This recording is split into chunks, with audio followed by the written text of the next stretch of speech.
been through grade school and high school at this point, and for many of you, those memories are still fresh. So I imagine most of you realize how important it is to have some sort of social network to make that whole experience easier. Now imagine that you go through those experiences never ever having a friend or anyone to, or being completely socially isolated. That is the reality for many people who suffer from autism spectrum disorder, or autism just for short. I imagine many of you have at least a passing knowledge of what autism is. And many of you probably have some friends, family, maybe even yourself are on the spectrum, like my own two sons. Many people on the spectrum suffer from social isolation and as a result have a much more stressful experience with school and work. A local organization that is working to change that is the Champaign-Urbana Autism Network. The Champaign-Urbana Autism Network, or SWAN for short, is an invaluable support system for many families that experience autism. My own family has worked with SWAN since 2016, and we've contributed every year, as well as we've benefited from some of their activities. So to begin with, I'm going to give a brief overview of what autism is, and I'll use autism spectrum disorder, or being on the spectrum interchangeably, and how it affects people. And then I'll move on to how SWAN is working at the local level to address these issues. So, definition of autism. So, what is it, autism?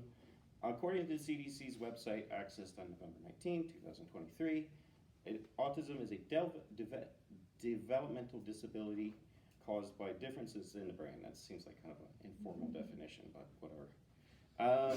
People with autism spectrum disorder have problems with social communication and interaction, as well as exhibit repetitive behaviors.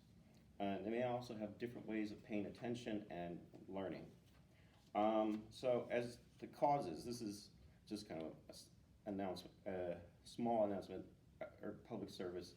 The U.S. National Institute of Health Sciences website, accessed on November 19, 2023, says there is a clear link between genetics and autism. But there is also a growing evidence of environmental factors, such as pollution or advanced age of the parents at conception. However, there is no link to vaccines, and none of these environmental factors can cause autism by itself. Prevalence.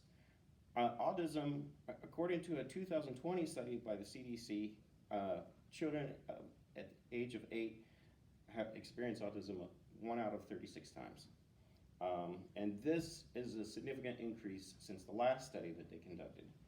And while that increase is partly as a result of better diagnosis tools, it is also evidence that there is a possible increase in the incidence of autism. So what are the effects of autism? Many people on the spectrum lead very happy and successful lives, so it's not something that is essentially a death sentence. But statistically, people who experience ASD have a higher rate of negative life quality incidents, such as socialization, lower education, and poor employment. For example, many students in schools are socially isolated and are a target for bullying. And this has been demonstrated in a study by Rowell et al. In 2012 in research into autism spectrum disorder.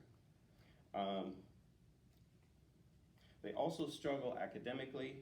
The U.S. Department of Education said statistics indicate that 74% of people on the spectrum graduate with a diploma, compared to 86% of people to the general population.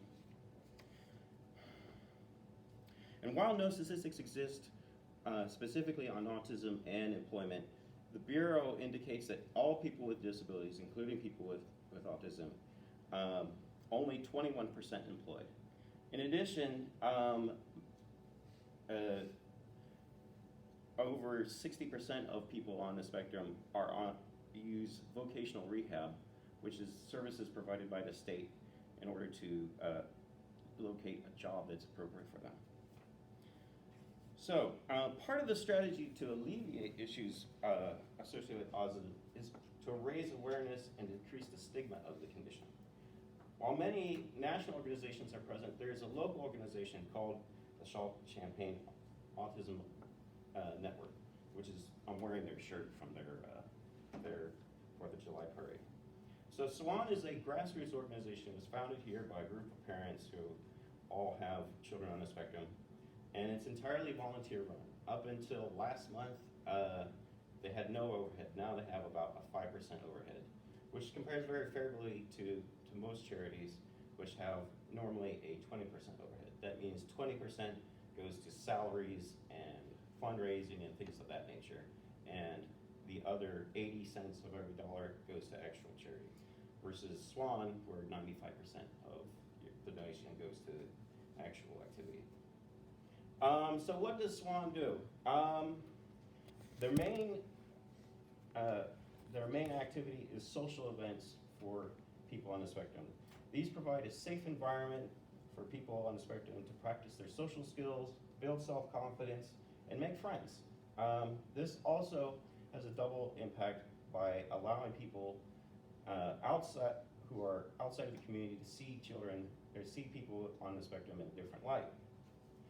In addition, it provides a social support network to parents of children on the spectrum, which I can tell you as somebody that is a parent, this is incredibly important to have somebody who understands the issues that you're going through to be able to talk to them.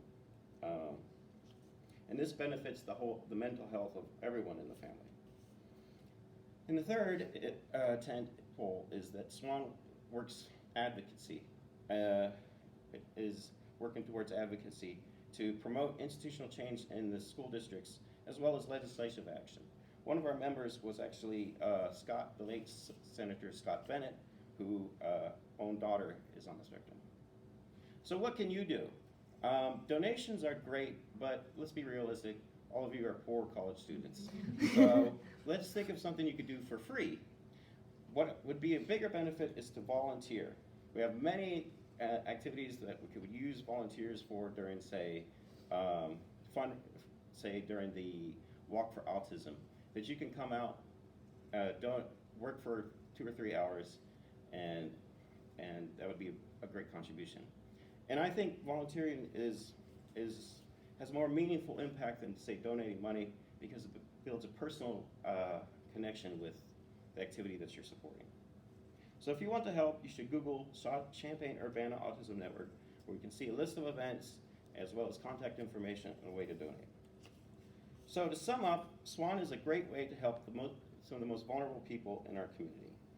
I'd like to end with the motto from the human rights group, the Amnesty International, which is, it is better to light a candle than to curse the darkness. And what that means is, it is better to take some small action, no matter how insignificant it may seem to you, than to just give in to bitterness or disillusionment.